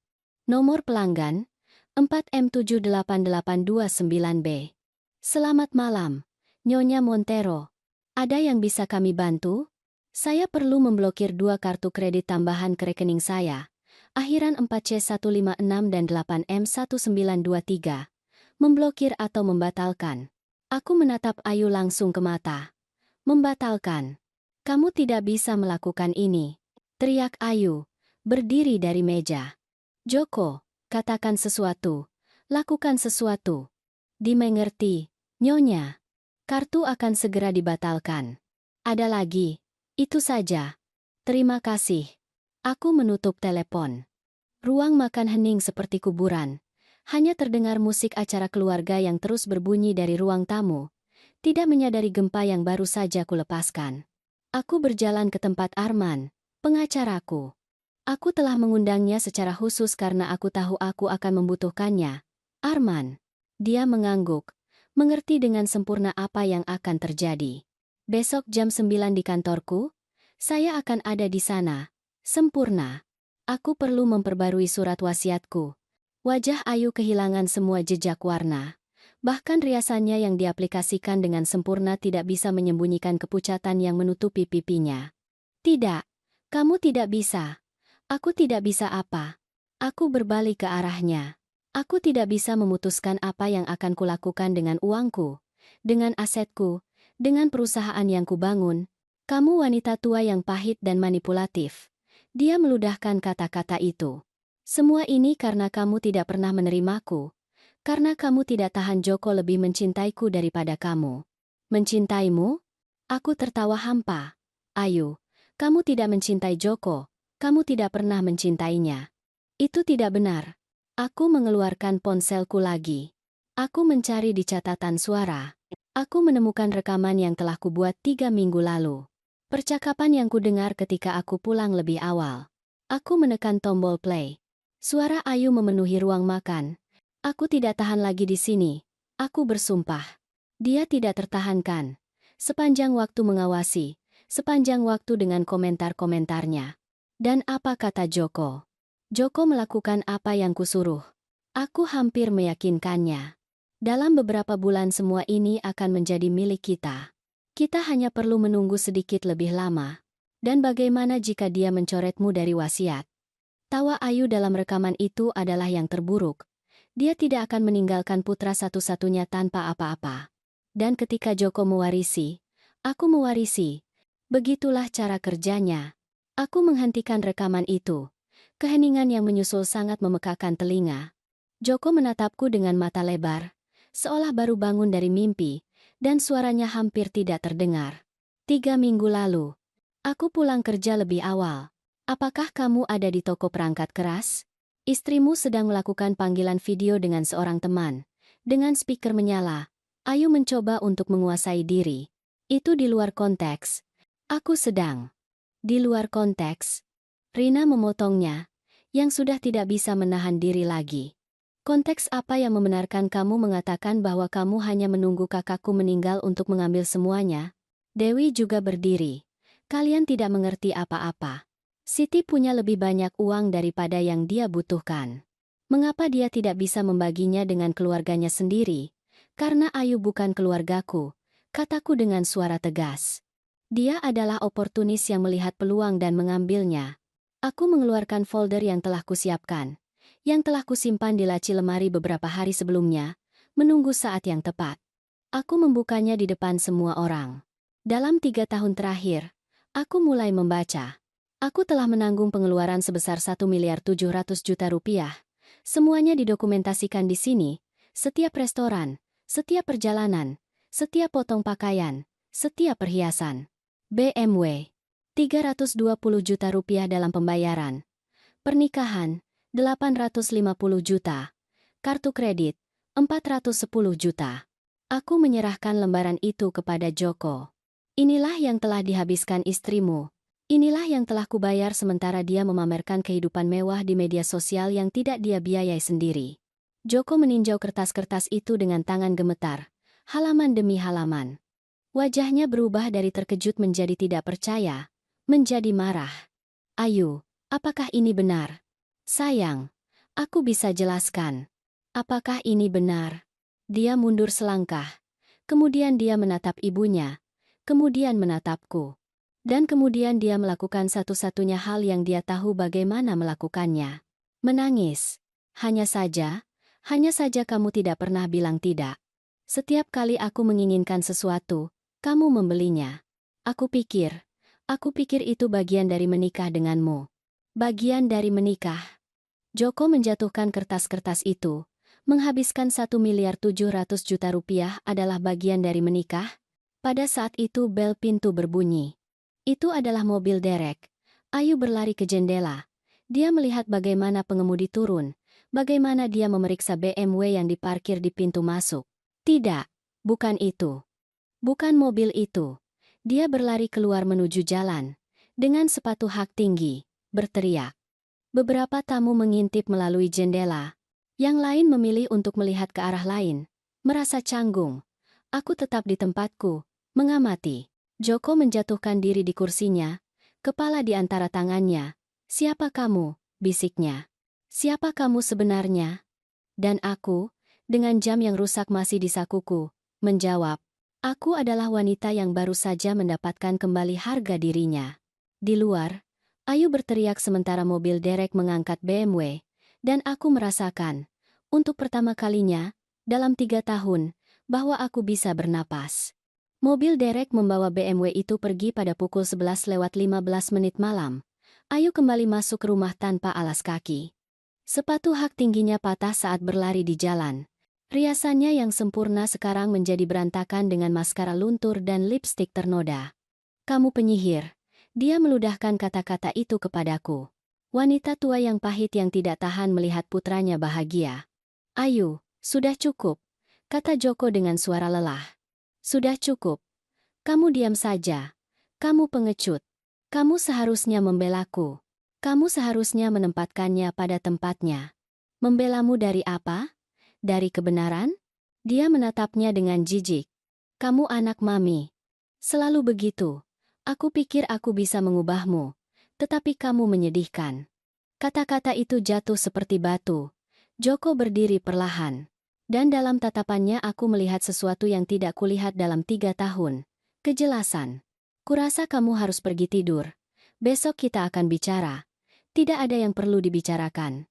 Kamu mendukungku atau tidak sama sekali. Ayo, pergi tidur. Dia naik tangga sambil menghentak-hentakan kaki. Dengan Dewi mengikutinya sambil menggumamkan hinaan yang tidak kudengar. Para tamu mulai pamit. Pelukan canggung. Kata-kata dukungan yang dibisikkan. Kamu melakukan hal yang benar, kata Dewi kepadaku saat keluar. Wanita itu pantas mendapatkannya dan lebih dari itu. Tambah sepupuku Dimas nama aslinya Fernando. Rina adalah yang terakhir pergi. Mau aku tinggal? Tidak. Aku perlu memproses ini sendirian. Kamu yakin? Aku mengangguk. Dia memelukku erat. Aku mencintaimu, kakak, dan aku bangga padamu. Ketika semua orang pergi, aku mengumpulkan piring-piring, menyimpan makanan, membersihkan meja. Joko membantuku dalam keheningan. Kami tidak bicara. Kami hanya bekerja berdampingan, seperti yang biasa kami lakukan ketika dia masih kecil. Pada pukul 1 dini hari, kami akhirnya duduk di dapur dengan kopi panas. Aku minta maaf, Bu. Mengapa kamu minta maaf? Untuk segalanya. Karena tidak melihat ibu. Karena tidak mendengarkan ibu. Karena membiarkan ibu tidak dihormati di rumah ibu sendiri. Matanya merah, bengkak. Joko. Tidak. Biarkan aku bicara. Kumohon. Dia menarik napas dalam-dalam. Aku tahu. Jauh di lubuk hatiku. Aku tahu ada sesuatu yang tidak beres. Tetapi lebih mudah untuk mengabaikannya. Lebih mudah untuk menyalahkan ibu daripada menghadapi kebenaran. Dan apa kebenarannya? Bahwa aku menikah dengan seseorang yang tidak ku kenal. Bahwa aku membiarkan diriku dibutakan oleh, aku tidak tahu, oleh kecantikannya. Oleh cara dia membuatku merasa penting. Oleh kehidupan yang dia proyeksikan di media sosial. Media sosial bukanlah kehidupan nyata, nak. Aku tahu. Sekarang aku tahu. Dia menyesap kopinya. Ketika aku melihat angka-angka itu, 1.700.000.000 rupiah. Aku tidak tahu. Aku pikir kami menghabiskan jumlah yang normal. Aku pikir kami berbagi biaya. Dia membohongimu. Dia memanipulasiku. Koreksi itu penting. Dan aku membiarkannya. Karena lebih nyaman untuk tidak bertanya. Aku meletakkan tanganku di atas tangannya. Cinta tidak nyaman, Joko. Cinta sejati menantangmu. Itu membuatmu lebih baik. Itu tidak mengosongkanmu. Dia menangis saat itu, seperti yang belum pernah kulihat dia menangis sejak kematian ayahnya. Dan aku menangis bersamanya. Hari-hari berikutnya adalah kekacauan yang terkendali. Pagi tanggal 25, Ayu turun untuk sarapan seolah tidak ada yang terjadi. Selamat pagi, katanya dengan senyum yang dipaksakan. Joko dan aku duduk di meja. Selamat pagi, jawabnya singkat. Dia menyajikan kopi. Dia membuka kulkas. Dia mengeluarkan yogurt Yunani impornya yang biasa. Kemudian dia mengeluarkan ponselnya. Dia mencoba memesan taksi online. Mengapa metode pembayaranku tidak berfungsi? Keheningan. Joko, kartumu juga tidak berfungsi. Kartu sudah tidak ada, Ayu. Apa? Ibuku membatalkannya. Kamu tidak dengar tadi malam?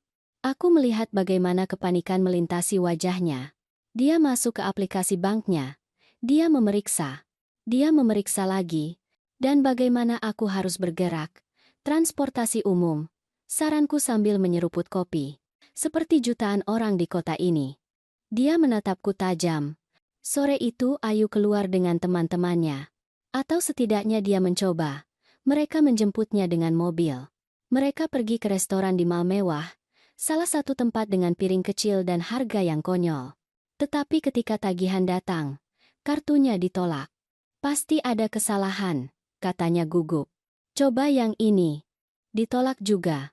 Salah satu temannya harus membayar. Dengan senyum tegang dan jangan khawatir yang terdengar seperti kebalikannya, Budi menceritakannya padaku setelah itu. Dia tahu karena teman Ayu mengunggah cerita di Instagram. Foto kwitansi dengan teks ketika kamu mentraktir makan siang dan temanmu lupa dompetnya. Ayu kehilangan 200 pengikut hari itu. Tanggal 26 Desember, dia mencoba pergi berbelanja. Dia telah melihat gaun di butik eksklusif beberapa hari sebelumnya. Dia telah memesannya, 7 juta rupiah. Ketika dia datang untuk mengambilnya, semua kartunya ditolak. Maaf, Nyonya. Jika Anda tidak dapat membayar hari ini, kami harus mengembalikannya ke lantai penjualan. Penghinaan itu publik. Ada pelanggan lain. Mereka mengenalinya dari Instagram. Bisikan segera dimulai. Malam itu dia pulang dengan marah. Ini penyalahgunaan. Penyalahgunaan finansial. Aku bisa menuntutmu. Tuntut aku. Jawabku tanpa mengangkat pandangan dari bukuku. Dengan uang apa kamu akan membayar pengacara? Itu yang aku tidak tahu. Joko ada di kamarnya. Dia tidak turun untuk membelanya. Tanggal 27. Dewi mencoba menengahi. Siti, mari kita bersikap masuk akal. Kalian adalah keluarga. Kita semua membuat kesalahan. Semua orang atau hanya putrimu? Ayu masih muda. Dia impulsif, tetapi dia mencintai Joko. Ayu mencintai apa yang bisa Joko berikan padanya. Ada perbedaan. Kamu sangat keras, dan kalian adalah penipu. Dewi tersinggung. Dia naik ke kamarnya sambil menghentak-hentakan kaki seperti anak kecil yang merengek. Malam itu aku mendengar Ayu dan ibunya berdebat. Dinding rumahku tebal, tetapi teriakan mereka menembus segalanya. Kamu berjanji padaku ini akan berhasil. Dan itu akan berhasil jika kamu tidak begitu bodoh. Sudah kubilang jangan memprovokasinya. Dia yang memprovokasiku dengan sikapnya. Sekarang kita harus bagaimana? Kita tidak punya uang. Menarik. Kita tidak punya. Jamak. Tanggal 28 aku mengamati sesuatu yang mengungkapkan. Ayu mulai menghapus foto-foto dari Instagram. Foto-foto BMW. Foto-foto restoran mahal. Foto-foto butik. Estetikanya yang dikurasi dengan hati-hati mulai runtuh. Dan pengikutnya menyadarinya. Tidak ada lagi kemewahan? Apa yang terjadi dengan mobil itu? Kamu terlihat berbeda akhir-akhir ini. Setiap komentar adalah luka kecil pada egonya yang bengkak. Tanggal 29. Joko dan aku pergi ke toko perangkat keras. Ketiganya. Kami memeriksa inventaris. Kami memeriksa akun. Kami berbicara dengan karyawan. Siti, manajer kepercayaanku, membawaku ke samping. Ibu Siti, saya senang melihat ibu di sini. Dan saya lebih senang lagi melihat anak muda Joko bekerja sungguh-sungguh. Apa maksudmu? Hanya saja, katakanlah, dia jarang datang. Dan ketika dia datang, itu lebih untuk memberi perintah daripada bekerja. Joko mendengar dari jauh. Aku melihat bagaimana itu menyakitinya. Malam itu, saat makan malam, dia bertanya kepadaku, bisakah aku mulai lagi? Di toko perangkat keras. Belajar dari bawah.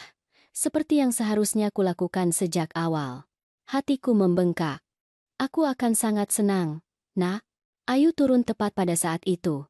Dari bawah, kamu gila, kamu putra pemiliknya. Tepat, kata Joko. Aku putranya, bukan pemiliknya, dan aku perlu mendapatkan tempat itu. Ini konyol. Ibumu mencuci otakmu. Ibuku membuka mataku. Dia tertawa histeris. Kau tahu apa? Lakukan apapun yang kamu mau.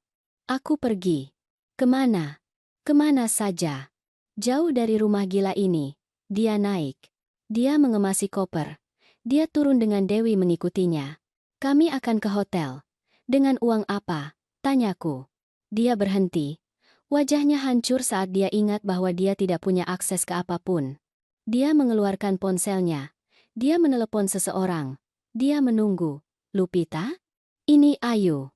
Hei, bisakah kamu meminjamiku uang untuk hotel? Hanya beberapa malam sementara. Halo, Lupita?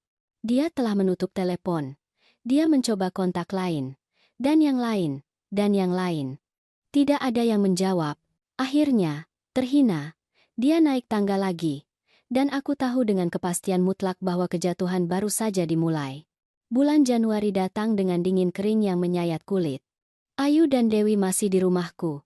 Bukan karena mereka mau, tetapi karena mereka tidak punya alternatif. Keheningan di antara kami tebal.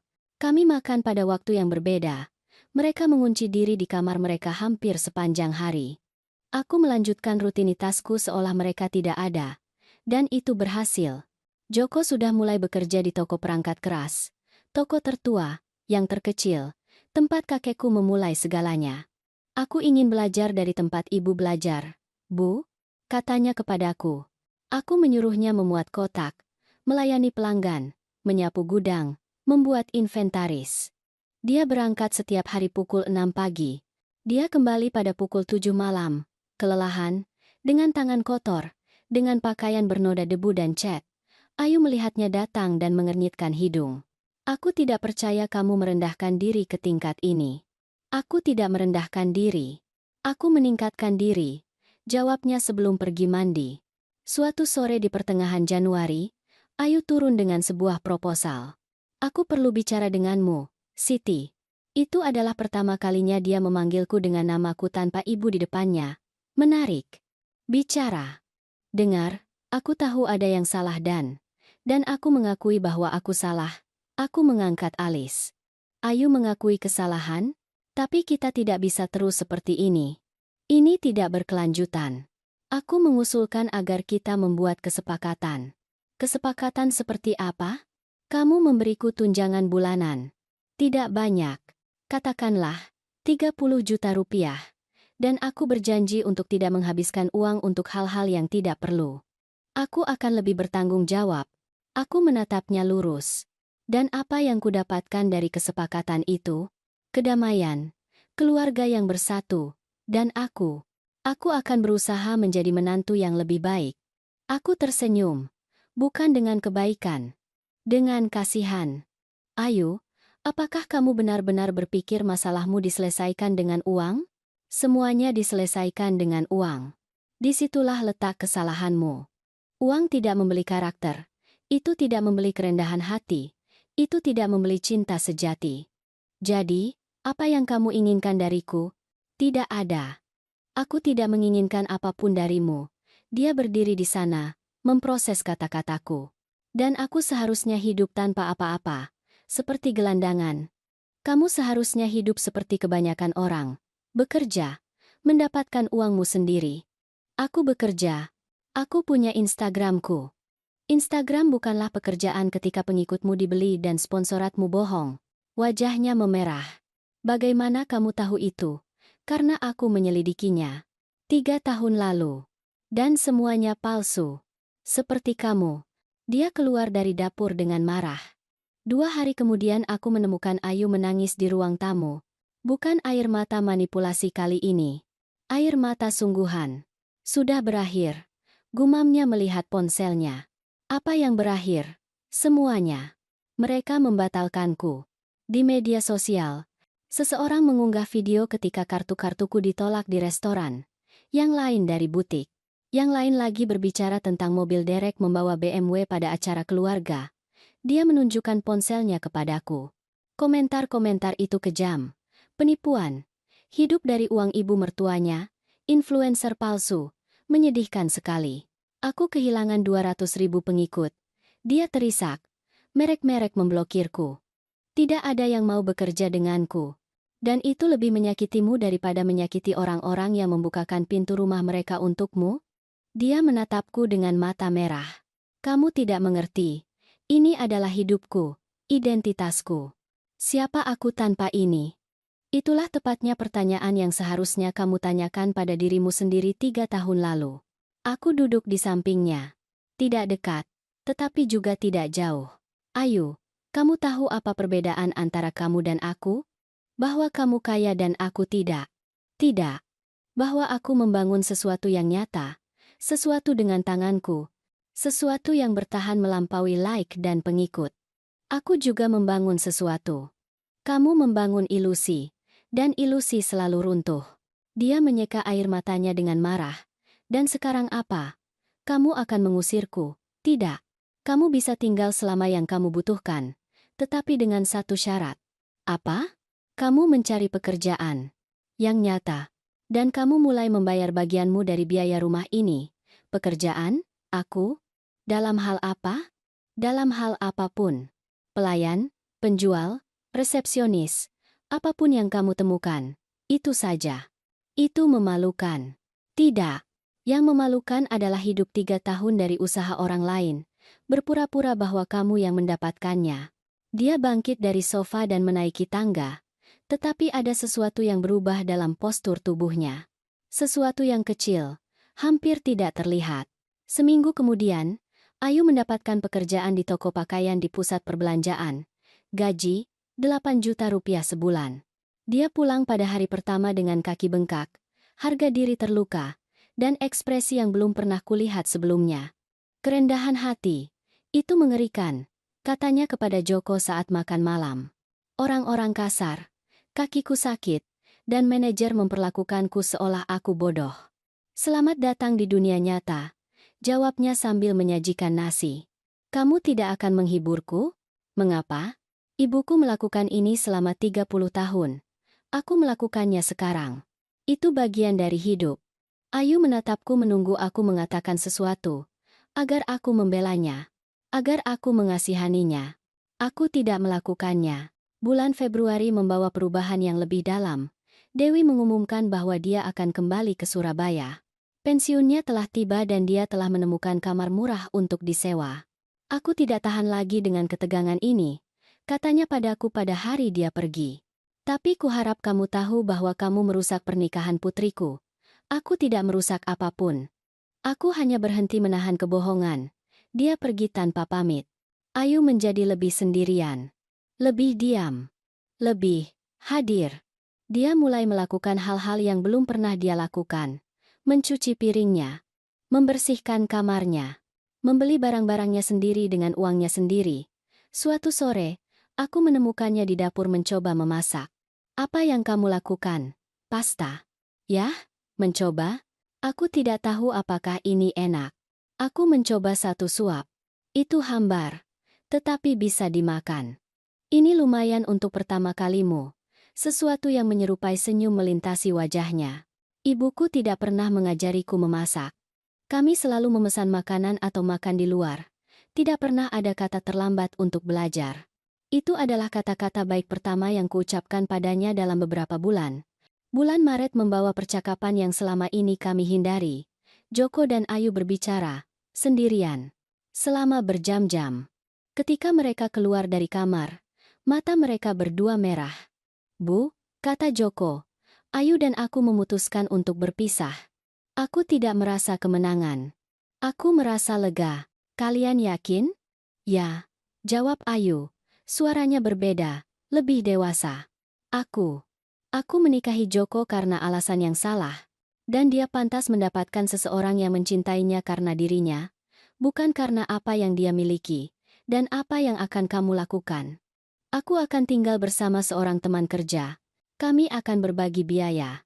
Dan aku akan membangun kembali diriku. Orang nyata yang seharusnya aku jadi sejak awal. 2 minggu kemudian, Ayu pindah. Tidak ada drama, tidak ada teriakan.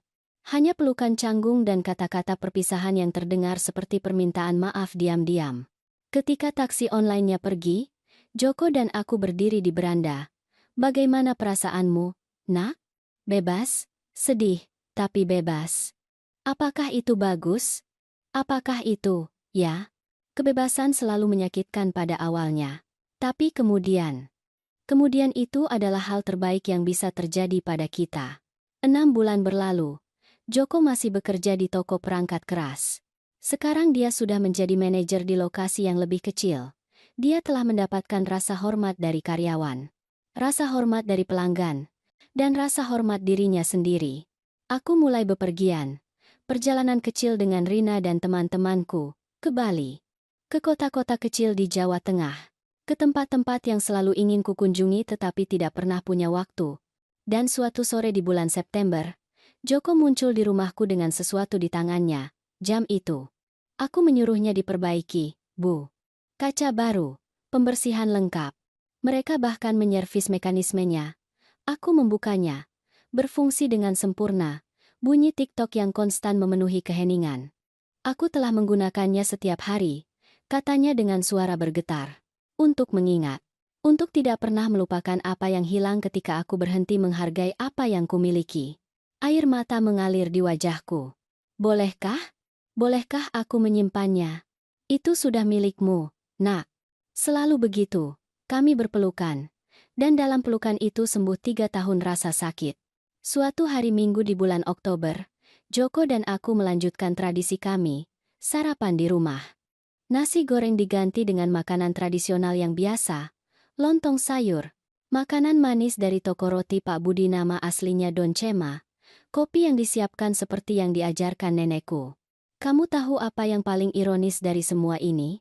Katanya kepadaku sambil mengoleskan mentega pada roti. Ayu mengajariku sesuatu yang penting tanpa sengaja. Apa itu? Bahwa cinta sejati tidak memintamu untuk melepaskan siapa dirimu. Itu membantumu menjadi versi terbaik dari dirimu sendiri. Aku tersenyum. Itu pelajaran yang mahal, nak. 1.700.000.000 rupiah mahalnya. Dia tertawa. Tawa yang tulus yang belum kudengar sejak sebelum pernikahannya.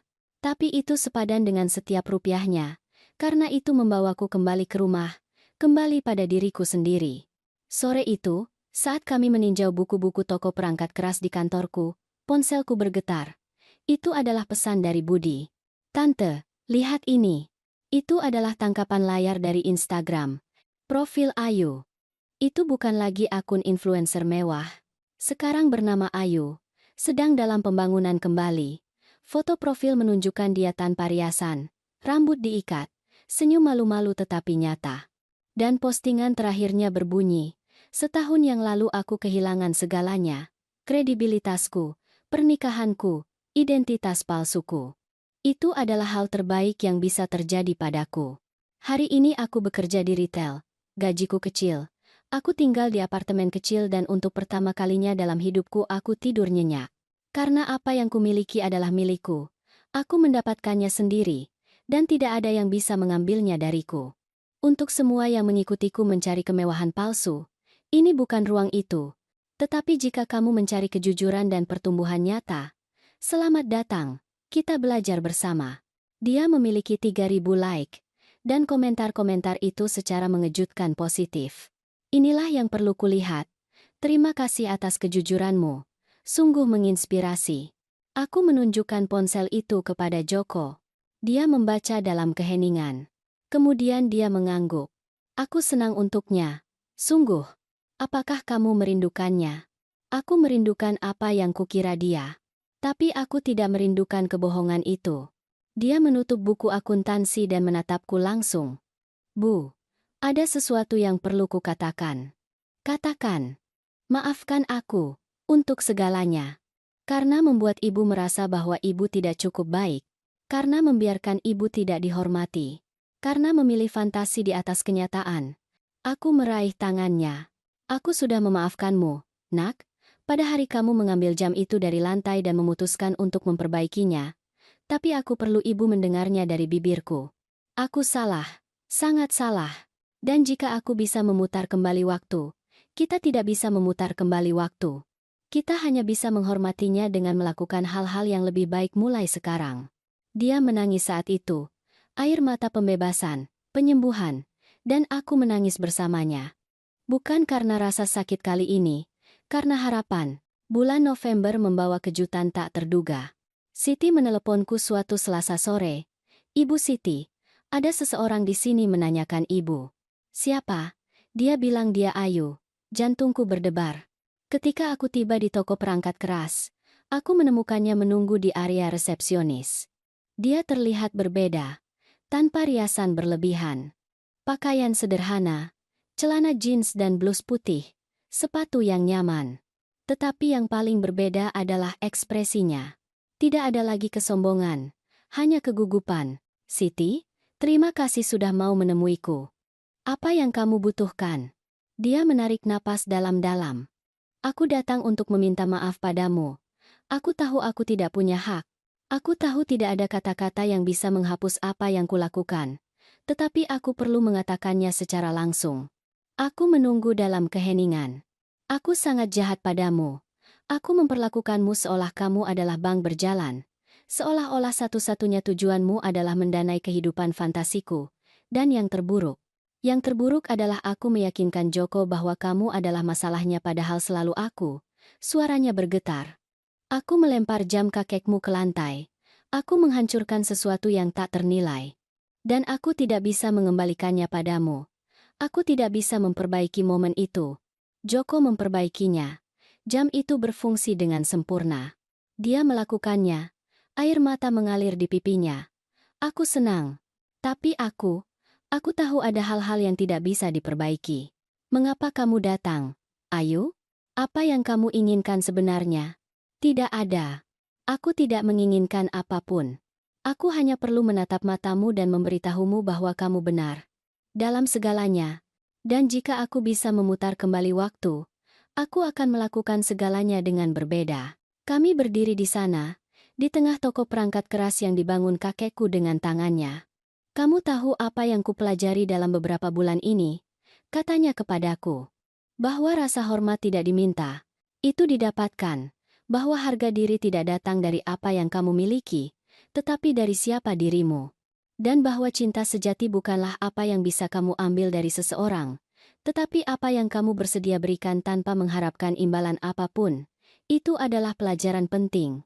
Aku mempelajarinya darimu, melihatmu, meskipun aku tidak pernah ingin melihatmu. Dia menghela napas. Aku tidak berharap kamu memaafkanku. Aku hanya ingin kamu tahu bahwa kata-katamu, contohmu, menyelamatkan hidupku, karena aku sekarat di dalam, berpura-pura menjadi seseorang yang bukan diriku. Aku menatapnya. Aku benar-benar menatapnya untuk pertama kalinya, tanpa prasangka atau rasa sakit, dan aku melihat seorang wanita muda yang telah melakukan kesalahan buruk, tetapi yang berusaha berdamai dengan dirinya sendiri. Aku memaafkanmu, Ayu. Matanya melebar karena terkejut. Sungguh, sungguh, karena menyimpan dendam hanya menyakitiku. Dan aku sudah menyia-nyiakan cukup energi dalam situasi ini. Terima kasih. Terima kasih, Siti. Dia berbalik untuk pergi. Kemudian dia berhenti. Satu hal terakhir. Joko adalah pria yang baik. Dan ketika dia menemukan seseorang yang benar-benar pantas mendapatkannya, dia akan sangat bahagia. Aku tidak pernah menjadi orang itu. Tetapi aku belajar untuk menjadi lebih baik. Untuk diriku sendiri, itu saja yang penting. Dia keluar dari toko perangkat keras. Aku melihatnya menjauh di jalan. Lebih ringan, lebih nyata. Dan aku juga merasa lebih ringan. Bulan Desember datang lagi. Setahun setelah acara keluarga yang mengubah segalanya itu. Kali ini aku mengadakan makan malam kecil. Hanya Rina, keluarganya, dan Joko. Ketika kami duduk di meja, aku mengangkat gelasku. Aku ingin bersulang, kataku, untuk kesempatan kedua, untuk harga diri yang pulih, dan untuk belajar bahwa cinta yang paling penting adalah cinta diri sendiri. Mari bersulang, kata semua orang. Joko mengeluarkan sesuatu dari sakunya. Jam itu, Bu, aku ingin mengembalikannya kepada ibu. Mengapa? Itu milikmu. Aku tahu, tetapi aku ingin ibu menyimpannya sampai aku punya anak. Sampai aku bisa menyerahkannya kepada seseorang sebagai pria yang buyutku inginkan. Aku masih belajar. Aku masih tumbuh. Jantungku mengembang di dada. Kamu yakin? Sepenuhnya. Dan ketika saatnya tiba, aku akan menyerahkannya dengan surat yang sama yang ibu tulis untukku. Karena kata-kata itu menyelamatkanku. Aku mengambil jam itu di tanganku. Tik-tok, tik-tok. Suara 4 generasi. Sebentar lagi 5. Malam itu, setelah semua orang pergi, aku duduk di teras dengan secangkir koklat panas. Lampu-lampu acara keluarga berkedip lembut. Kota bernapas dengan ritme istimewa yang hanya dimiliki bulan Desember. Dan aku memikirkan semua yang telah kulalui. Rasa sakit, pengkhianatan, penghinaan. Tetapi juga kekuatan yang kutemukan ketika kupikir aku tidak punya apa-apa lagi. Harga diri yang kupulihkan ketika aku menetapkan batasan. Kedamaian yang kurasakan ketika aku berhenti mengejar cinta dari mereka yang tidak tahu bagaimana menghargainya. Aku mengeluarkan jam itu dari sakuku. Aku membukanya. Foto kakek nenekku tersenyum kepadaku dari dalam. Aku berhasil, bisikku. Aku selamat. Dan lebih dari itu, aku berkembang. Karena itulah kebenaran yang kupelajari dengan susah payah. Kamu bisa memberikan segalanya demi cinta. Kamu bisa berkorban. Kamu bisa bermurah hati sampai kelelahan. Tetapi jangan pernah kamu biarkan mereka mengambil harga dirimu. Karena kekayaan sejati tidak terletak pada apa yang kamu miliki. Itu terletak pada apa yang tidak kamu izinkan mereka ambil darimu. Dan aku telah mendapatkan kembali yang paling berharga, harga diriku sendiri. Aku menutup jam itu. Bunyi TikTok bergema di malam yang sunyi. Dan aku tersenyum. Karena akhirnya, setelah sekian lama, aku merasa damai. Dan kamu, yang mendengarkanku dari manapun kamu berada, pernahkah kamu harus menetapkan batasan ketika semua orang berharap kamu terus memberikan segalanya? Pernahkah kamu harus memilih harga dirimu di atas cinta seseorang yang tidak menghargaimu? Tinggalkan jawabanmu di kolom komentar. Ceritakan kisahmu kepadaku. Dan tulis dari negara mana kamu mendengarkanku. Karena kisah-kisah ini bukan hanya milikku. Itu milik kita. Dan dengan membagikannya, kita saling mengingatkan bahwa kita tidak sendirian. Bahwa kita lebih kuat dari yang kita yakini. Dan bahwa tidak pernah ada kata terlambat untuk mendapatkan kembali apa yang menjadi milik kita. Tekan like jika cerita ini menyentuh hatimu. Bagikan kepada seseorang yang perlu mendengarnya. Dan berlangganan untuk lebih banyak kisah nyata. Karena selama ada wanita yang bersedia bangkit setelah jatuh, akan selalu ada harapan. Sampai cerita berikutnya. Dan ingat, harga dirimu tidak bisa dinegosiasikan. Tidak pernah.